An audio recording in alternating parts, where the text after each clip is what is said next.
오늘 함께 읽은 본문의 말씀을 가지고요, 율법에서 벗어나다라는 제목으로 하나님 말씀을 전하겠습니다. 한 주간도 평안하셨죠? 여러분, 오늘 읽었던 이 로마서의 이 이 본문으로 말씀을 듣는 것이 진짜 정말 좀 오랜만이지 않습니까? 그죠? 제가 이 로마서 그 본문으로 마지막으로 설교했던 날이 언제냐면 2020년 11월 29일 주일이었어요. 이게 마지막이. 그때 이제 다음에 2021년으로 넘어가는 그 시점에 이제 우리 청년부의 방향성에 대해서 막 이렇게 설교를 시작하면서 이게 어쩔 수 없이 자연스럽게 좀 마무리가 되었는데, 제가 이제 그 에베소서를 다 마무리를 짓고 나서 이제 설교 원고를 쭉 살펴보면서 이 로마서의 이 말씀을 이렇게 끝내는 게 너무나 안타깝고 너무 좀 아까웠어요. 그래서 다시 이 로마서를 쭉 한번 이어 나가보기로 했습니다. 기독교의 복음을 너무나도 잘 설명하고 있는 이 로마서의 말씀을 통해서 우리가 그 복음의 기초를 좀 단단하게, 좀 튼튼하게 좀 다졌으면 좋겠다, 좀 이런 마음이 있어요.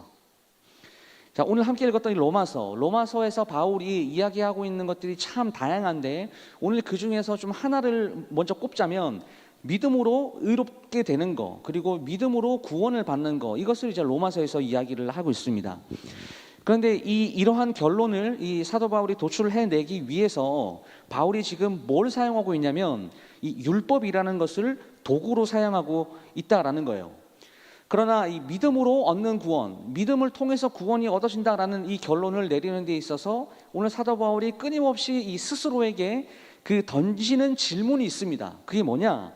하나님께서 이 언약 백성들에게 주신 그 율법이 그 부정적인 그 영향, 부정적인 것밖에 없냐라고 하는 거예요. 그렇다면 하나님께서 그리고 우리에게 왜 율법이라는 것을 주셨는가라고 하는 이 질문을 사도 바울이 계속 지금 던지고 있습니다. 이미 우리가 좀 기억은 나시지 않겠지만 과거에 살펴본 로마서 본문에 의하면요, 율법이라는 것이 역기능이 있고 그리고 순기능이 있다라는 것들을 이 말씀을 통해서 확인을 했어요.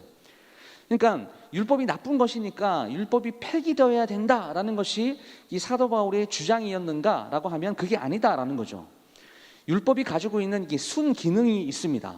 그게 뭡니까? 그것은 바로 죄라는 것을 죄로 드러내게 해주는 거.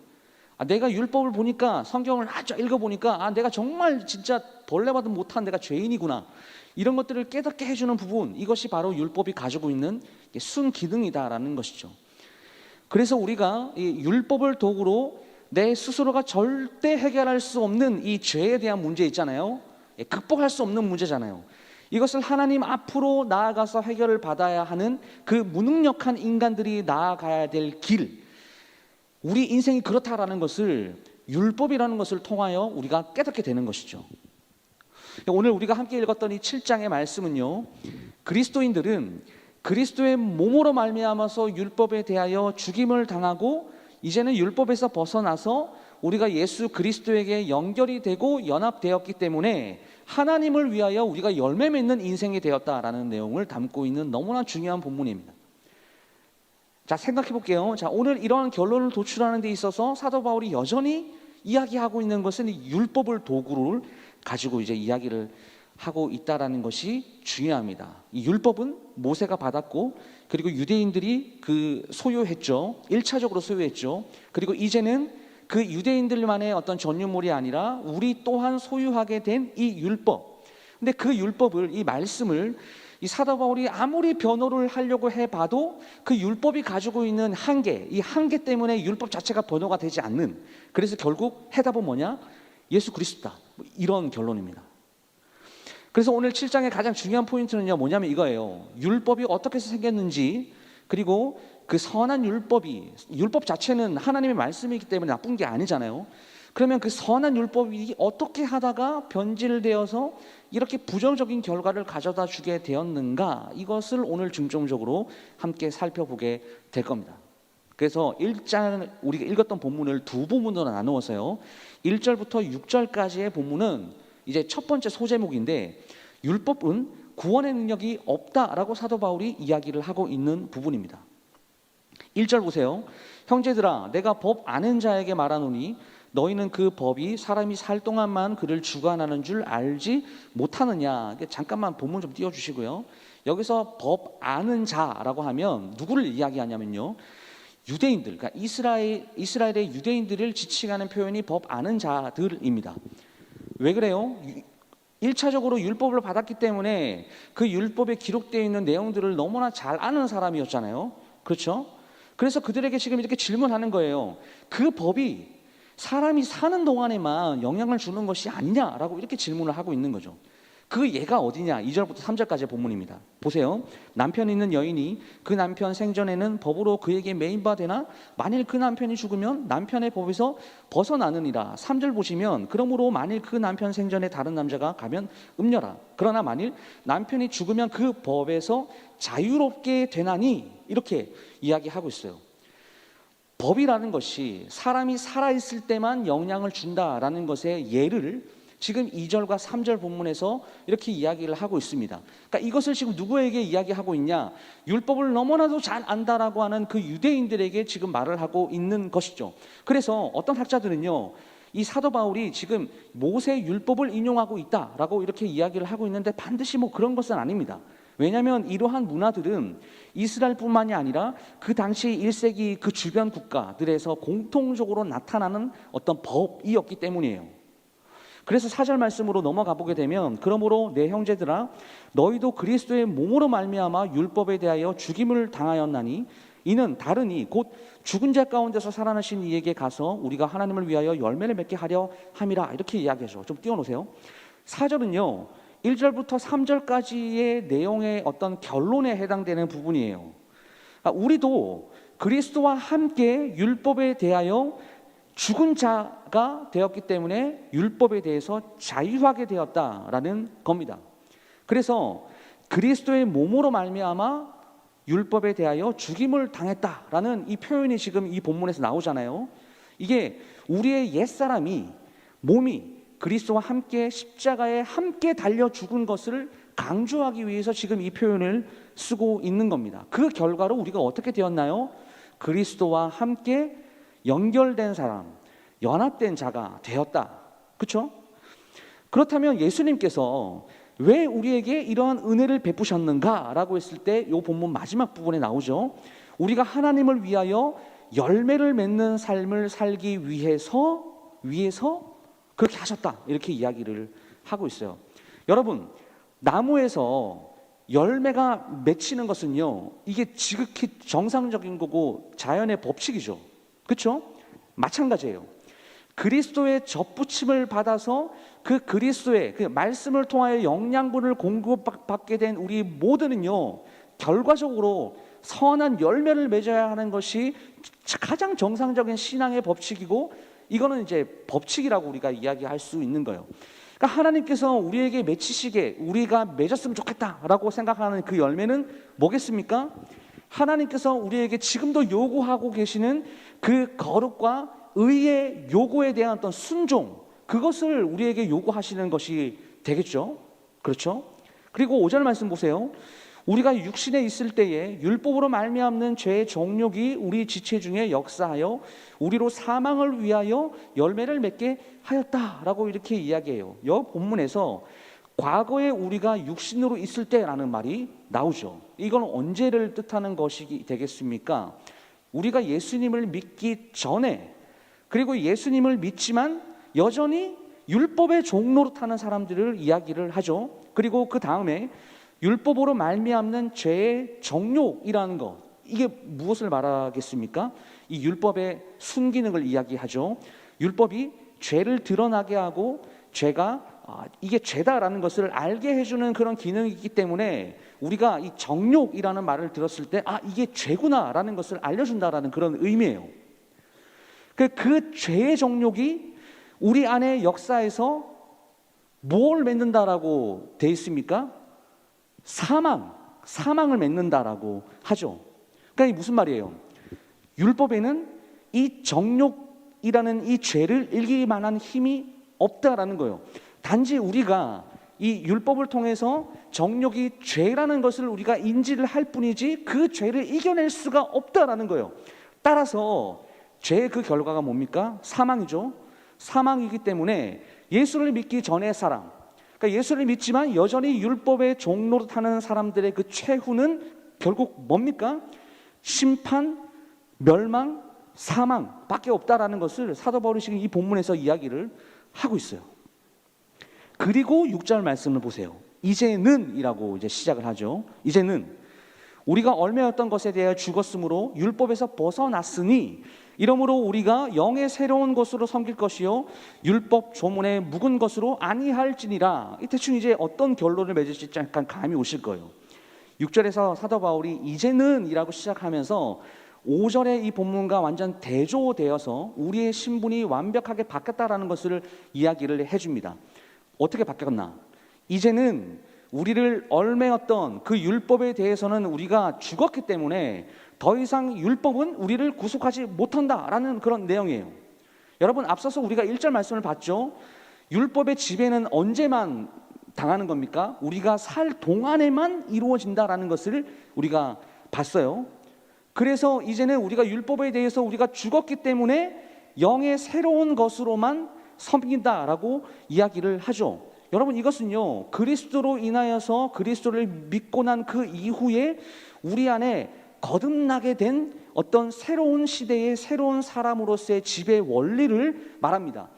죄가 여전히 우리가 지배를 할 때는 죄가 죄인지를 모르기 때문에 그냥 내 마음대로 내 뜻대로 내가 하고 싶은 대로 살아가지만, 그리스도로 인해서 거듭난 사람들은 죄가 죄인 것을 내가 알기 때문에 그 죄를 짓는 그 일에 우리가 나아가지 않는다라는 것이죠.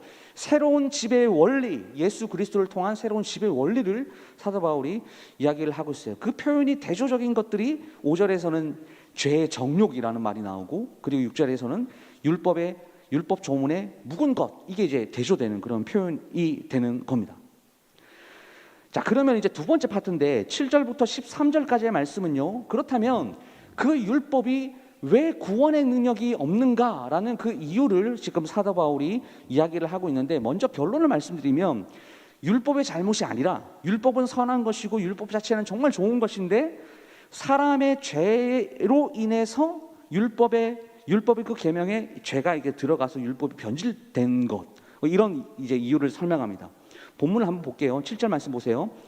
그런즉 우리가 무슨 말을 하리요? 율법이 죄냐? 그럴 수 없느니라. 율법으로 말미암지 않고는 내가 죄를 알지 못하였나니 곧 율법이 탐내지 말라 하지 아니하였더라면 내가 탐심을 알지 못하였느니라.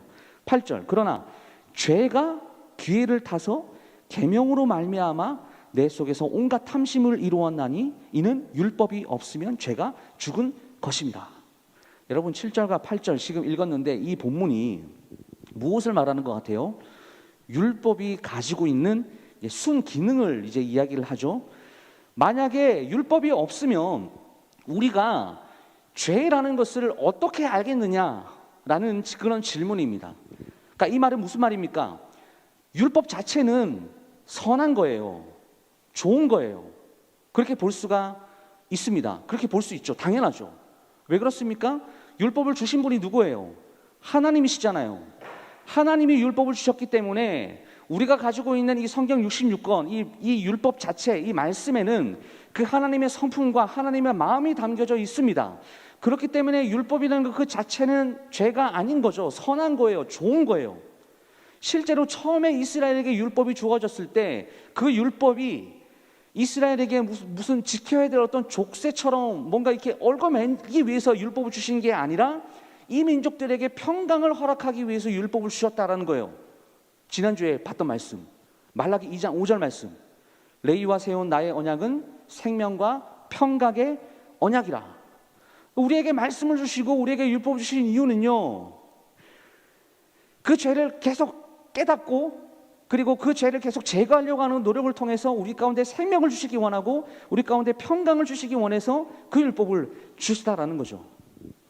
그러면 율법 자체가 선한 거다라고 하는 결론은 이제 우리가 냈습니다. 그러면 이제 남은 게 하나 있어요. 그러면 그 선한 율법이 어떻게 하다가 이 지경이 됐냐라는 거죠. 율법 자체가 문제가 아니라면 대체 뭐가 문제냐라고 하는 거예요. 근데 오늘 본문에 그게 나오죠. 죄가 기회를 타서 율법 안으로 들어오게 되어서 온갖 탐심을 이루게 되었다. 여러분, 이게 문제예요. 이게 율법이라는 것 안으로 탐심이라고, 인간의 탐심이라고 하는 죄가 들어왔기 때문에 그 선한 것 그 자체가 정말 좋은 그 율법이 제 기능을 못하게 되었다라는 것을 바울이 이야기를 하죠. 여기서 사도 바울이 지금 뭘 가지고 오고 있어요? 10계명 중에 가장 마지막 계명이 뭔지 아십니까? 탐심을 품지 말라예요. 탐심 품지 말라. 그러니까 이 계명이 어떤 10계명의 전체 어떤 결말인 것 같죠. 율법, 하나님의 율법이 미치는 그 경계가 어디까지인지를 보여줍니다. 그게 어디까지예요? 우리 마음에까지 영향을 미친다라는 거죠. 마음, 심장이라는 거예요. 여러분, 탐심으로 표현된 그것은요, 하나님의 법을 떠나서 나의 그 무엇을 추구하려고 하는 그 심정을 이야기를 해요. 그러니까 이게 무슨 말입니까? 부패한 인간의 심적인 동기를 나타내는 것이죠. 하나님께서는요, 그러한 부패적인 어떤 심정, 그리고 그 동기조차 우리에게서 없어져야 된다라는 것을 오늘 저와 여러분들에게 명령합니다. 그러니까 이처럼 율법의 명확한 이러한 선언으로 우리가 얼마나 지금 비참한 상태인지를 너무나 분명하게 알게 된 것이에요. 율법이 없으면 죄가 죽은 것이다 라는 말이 나옵니다. 이것은 죄 자체는 여전히 항상 지금도 우리의 의지와 상관없이 죄라는 것은 지금도 활동을 하고 있죠. 그렇죠? 그런데 인간 편에서 율법이 없었을 때는요, 그 죄를 죄로 인지를 못했어요. 그 죄가 죄인지 몰랐단 말이에요. 그런데 율법을 통해서 그 우리가 가지고 있는 것이 이게 죄구나라는 것이 너무나 확실하게 드러났기 때문에 인간은 자신이 죄인이다라는 것을 율법을 통해서 깨닫게 된다라는 그 사실을 지금 강조하고 있는 그런 표현이 됩니다. 그리고 9절 말씀을 이제 넘어가서 보게 되면요, 모든 구절이 다 연결돼요. 전에 율법을 깨닫지 못했을 때에는 내가 살았더니 계명이 이름에 죄는 살아나고 나는 죽었도다라고 고백을 하고 있어요. 사도 바울이요, 전에 율법을 깨닫지 못했을 때에 나는 살았다 이렇게 말을 하고 있죠. 사도 바울이 어떤 사람입니까? 이것은 아마 상식적으로 우리가 알 거예요. 예수 그리스도를 믿기 전에 사도 바울은 유대인이었습니다. 혈통적으로 완벽한 정통 유대인이었어요. 아브라함의 후손이었어요. 그 율법을 더 잘 알기 위해서 그 당대 최고의 그 가문이라고 하는 그 가말리엘 가문 밑에서 율법을 배운 사람이에요. 그렇다면 어떻습니까? 율법이 각 조항들, 그 탈무드에 보면 몇만 가지라고 이렇게 이야기를 하는데 그 각각의 모든 율법의 조항들을 이 사도 바울이 너무나 잘 알고 있었고, 그리고 율법을 지키는 데엔 누구보다도 자신이 있었던 사람이 사도 바울이었죠. 그런데 어떻게 이야기하고 있는 거예요? 그런데 그도 과거에는 그 율법을 가지고 자기의 어떤 의를 드러내고 율법을 내가 잘 지키고 있다라는 그 공적을 세우기 위해서 힘썼던 사람이 과거의 사도 바울이었습니다. 그러므로 그때의 사도 바울은요, 그리스도의 의가 자기께 되지 못했죠. 안 믿었으니까. 그렇죠? 율법을 가지고 있었으나 예수 그리스도를 믿는 믿음이 없었기 때문에 그 의가 자기께 아니었어요. 그러니까 이런 의미에서 사도 바울이 나는 율법에 대해서는 지식이 너무나 넘쳤던 사람이었으나 그 율법에 대해서 깨달음은 전혀 없었던 사람이었다, 이렇게 자신을 평가하고 있는 겁니다. 그런데 이제 말이 달라져요. 계명이 이름에 라고 표현하죠.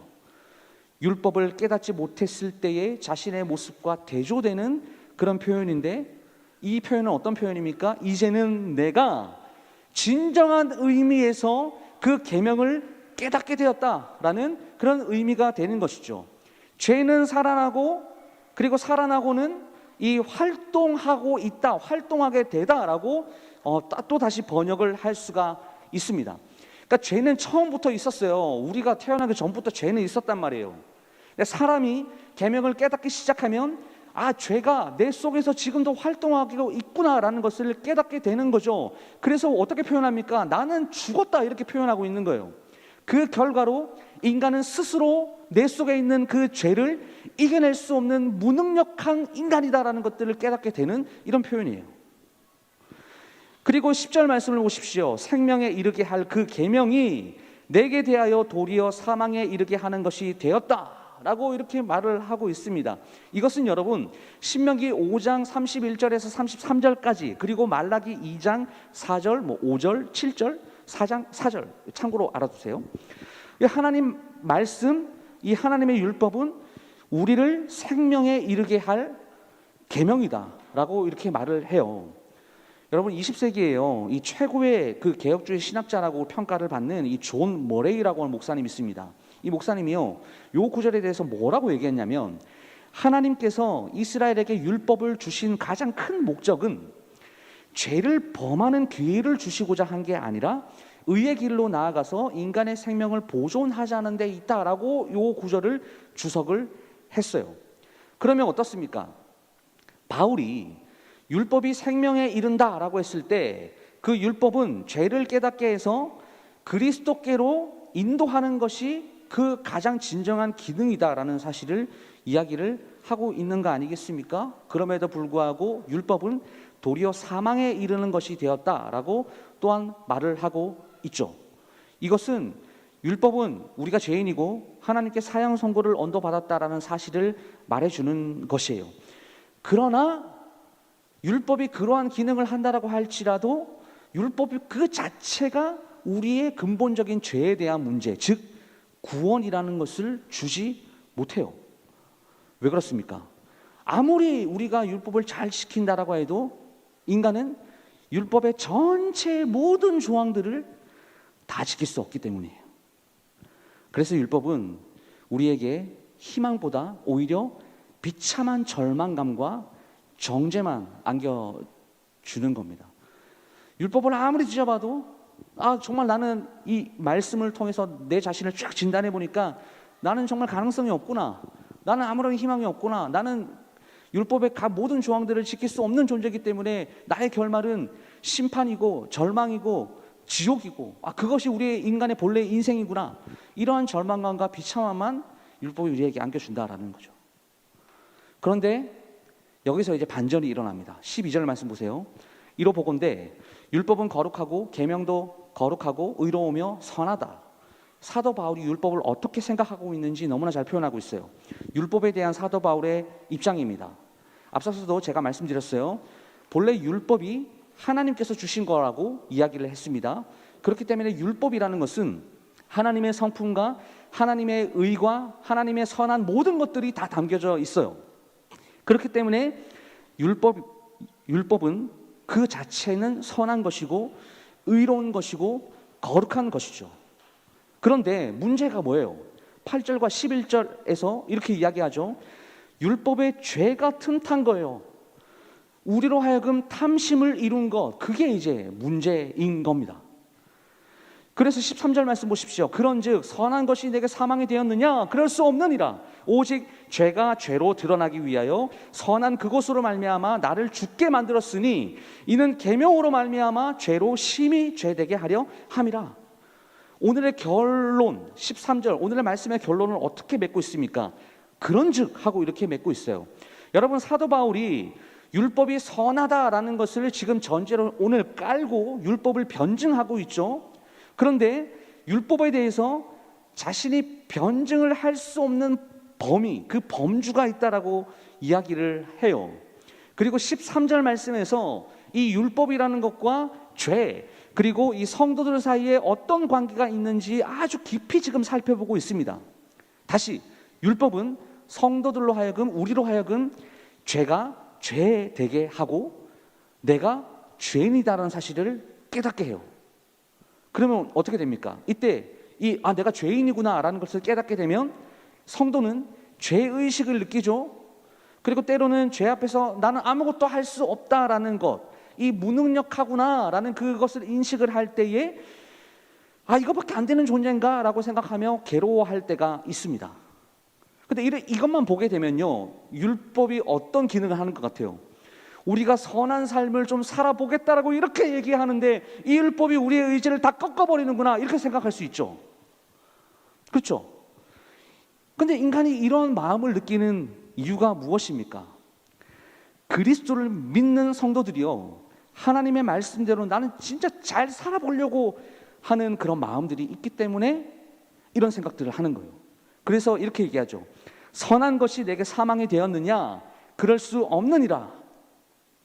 여러분, 이 말은 사도 바울을 공격하는 사람들의 어떤 질문에 대한 반론입니다. 어떤 질문이냐면요, 그러면 그렇게 선하다고 하는 율법이 성도들을 잘 살아보려고 하는 그 성도들을 허무와 그 절망에 빠뜨린다면, 야, 율법이 완전 그냥 폐기가 되어야 되는 거 아니냐라고 하는 그런 질문이에요. 그 당시에도 지금과 같은 이 율법 폐기론자, 율법 무용론자들이 있다라는 것을 암시해 주죠. 이런 사람들의 반응에 사도 바울이 뭐라고 얘기합니까? 절대 그럴 수 없다라고 이야기를 해요. 그러니까 오직 죄가 죄로 드러나기 위해서 선한 그것으로 말미암아 나를 죽게 만들었다라는 이 말이 오늘 마지막 읽었던 이 본문에 나오는데요. 그래서 바울의 입장이 뭐냐라고 했을 때 사도 바울은요, 율법이 필요하다라는 그런 입장입니다. 그러니까 율법이 왜 필요한가? 바로 죄를 죄되게 하기 위해서, 우리가 죄를 깨닫게 하기 위해서 율법이 필요하다라는 것을 사도 바울이 이야기를 하고 있어요. 하나님께서 인간들에게 주신 율법이 만약에 없다면 우리가 어떻게 살겠습니까? 여러분, 교회를 나오는데 아직도 여전히 우리에게 이 율법이 주어지지 않았고 성경이 우리에게 없다라고 한다면 우리는 죄가 뭔지를 모르겠죠. 그럼 어떻게 됩니까? 완전 무법천지에서 무질서하고 방종하는 삶을 살게 될 거예요. 죄가 뭔지를 모르니까. 여러분, 축구 경기에 규칙이라는 것이 있습니다. 그리고 심판이 있어요. 심판. 그리고 선수가 그 규칙을 어겼을 때 그 심판은 그 사람에게, 축구를 아시는 분들 알죠? 뭐 레드 카드나 그리고 뭐 옐로우 카드를 주죠. 근데 그렇다고 그 카드를 딱 받는다라고 해서 그 경기가 끝납니까? 안 끝나요. 그렇죠? 징계를 받은 팀이 경기를 하는데 한 사람이 없기 때문에 좀 어려움들이 있겠죠. 하지만 그 경기를 운영하는 데는 아무런 지장이 없어요. 그래서 경기에 규칙이 필요한 이유가 뭐냐라고 했을 때, 잘못한 사람한테 벌을 주기 위한 목적이 아니라 그 게임을 원활하게 잘 진행할 수 있도록 그 경기에 규칙이 필요하다라는 거예요. 마찬가지예요. 하나님께서 우리에게 율법을 왜 주셨겠습니까? 우리가 죄에 대해서 경각심을 가지고 죄를 짓지 않고 하나님의 백성답게 잘 살기 위한 목적으로 우리에게 그 율법을 주셨다라는 거죠. 그러니까 바울은 선한 그것으로 나를 죽게 만들었다라고 이렇게 표현을 합니다. 왜 사도 바울이 이런 얘기를 하시는지 이제 알겠습니까?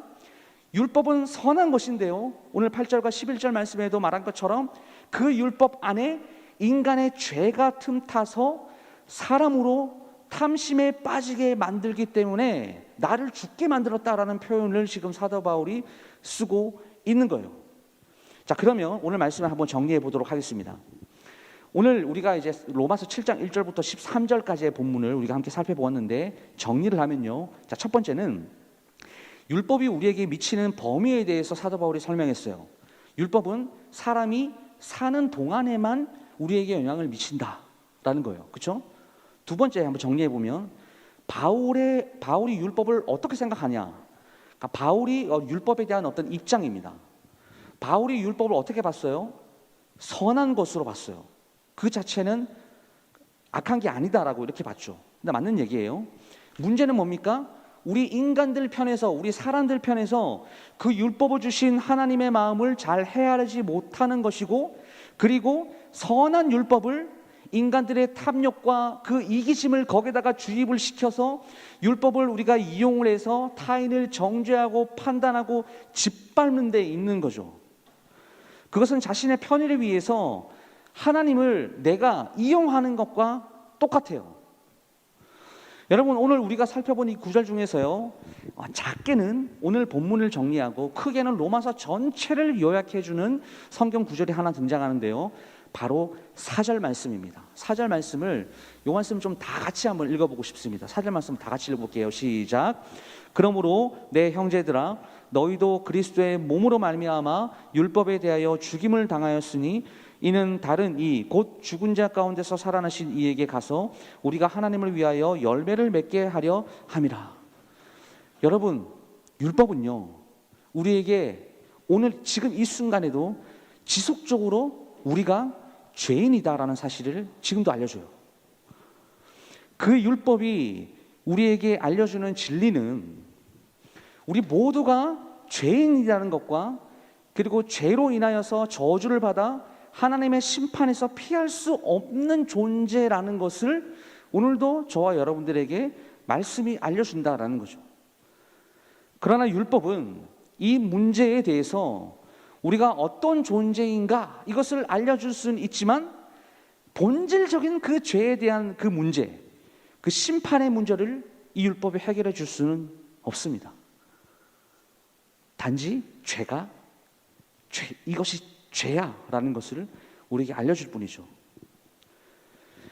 그런 율법이 가지고 있는 이 한계를 극복하는 것이 있습니다.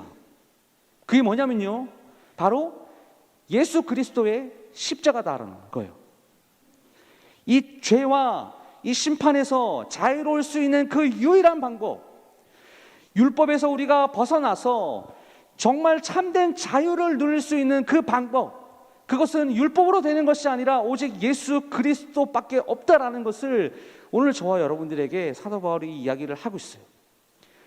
이 그리스도의 십자가의 대속적인 죽음과 그 의미를 알고 있는 우리 사랑하는 모든 청년 공동체 지체 여러분, 그러므로 우리도 이 율법의 저주와 형벌로부터 자유함을 얻게 된 줄을 믿으시길 바랍니다. 이 자유는요, 율법이 우리에게 주는 공포에서 벗어나서 율법 자체가 우리에게 주는 그 기쁨과 즐거움으로 하나님을 섬기게 하고, 그리고 거룩하고 경건한 삶을 살아서 내가 그렇게 살 수 있도록 우리에게 원동력을 주는 것이죠. 율법 자체가 무서운 게 아니에요. 선한 거라고요. 좋은 거라고요. 생명과 평강을 우리에게 주시기 위해서 율법을 주셨다라고요. 여러분, 자유가 주어진다라고 해서요, 그 자유가 내 마음대로 내가 하고 싶은 것을 다 하면서 살 수 있는 자유는 아니에요. 또한 우리는 율법의 조항을 따라서 무섭고 두려운 하나님만을 섬기는 것이 아니라 이제는 어떻습니까? 성령을 따라서 하나님을 마음으로, 기쁨으로, 즐거움으로 자원하며 하나님을 섬기는 사람이 되었습니다. 그래서 비록 우리 속에 우리가 구원을 받았지만 여전히 우리 가운데 이 죄의 본성이 우리 내면 가운데 남아있죠. 그래서 사도 바울도 그것을 인정을 하고 우리 마음 가운데는 영적인 전쟁을 치르는 중이다 이렇게 표현하잖아요. 그런 영적인 싸움을 통해서 우리는요, 하나님을 의지하고 그 예수 그리스도를 의지하기 때문에 한 발 한 발 더욱더 성장해 나가며 우리는 거룩해 나갈 수 있는 것입니다. 사랑하는 요셉 청년공동체 모든 지체 여러분, 우리는 율법에서 자유하게 되었어요. 그 자유함으로 예수 그리스도의 십자가 보혈을 의지함으로 그 믿음을 가지고 우리는 구원을 보장받았습니다. 여러분, 이 은혜를 늘 기억하고 하나님을 잘 섬기는 우리 모두가 될 수 있기를 주님의 이름으로 간절히 소망합니다. 여러분, 오직 예수뿐, 예수 그리스도밖에 없습니다. 우리가 가지고 있는 근본적인 그 문제를 해결하시는 그분, 우리가 인간으로서 가지고 있는 그 근본적인 한계, 죄를 극복하고자 하는 마음이 있으나 그 죄를 우리의 의지와 우리의 공로로 절대 이겨낼 수 없는 그 죄의 싹은 사망이라고 얘기했지만 그 사망이라는 그 심판이 내려져 있는 그 심판을 우리가 다시 생명으로 바꿀 수 없는 그런 존재, 아무리 무엇을 한다고 해도 그 근본적인 문제가 해결이 되지 않는 우리의 현실, 우리의 상황, 율법조차도 우리에게 구원을 허락할 수 없다라고 선포했던 그 사도 바울이 그런 근본적인 인간의 한계를 극복할 수 있는 길은 오직 예수님을 믿는 길이다, 이거밖에 없다라고 사도 바울이 오늘 이야기를 하고 있죠. 우리도 동일하게 인생을 살아가는 데 있어서 내 뜻과 내 힘과 내가 뭔가 할 수 있다라는 이 교만함을 다 내려놓고 오직 그 예수 그리스도의 십자가의 보혈 앞에 나아가서 하나님, 나는 할 수 없어요. 나는 죄인이기 때문에 나는 근본적으로 내 죄를 해결할 수 없는 존재입니다. 나는 사망을 생명으로 바꿀 수 있는 능력도 없고요. 나는 그 어떤 것을 해봐도 이 인간의 절망적인 상황을 극복할 수 있는 인간이 아닙니다라는 것을 인정하고 하나님 아버지 앞에 나아가 예수 그리스도 앞에 나아가 그 근본적인 문제와 그 한계를 뛰어넘는 그 기적을 경험하는 저와 여러분들이 될 수 있기를 주님의 이름으로 간절히 축원합니다. 아멘. 우리 함께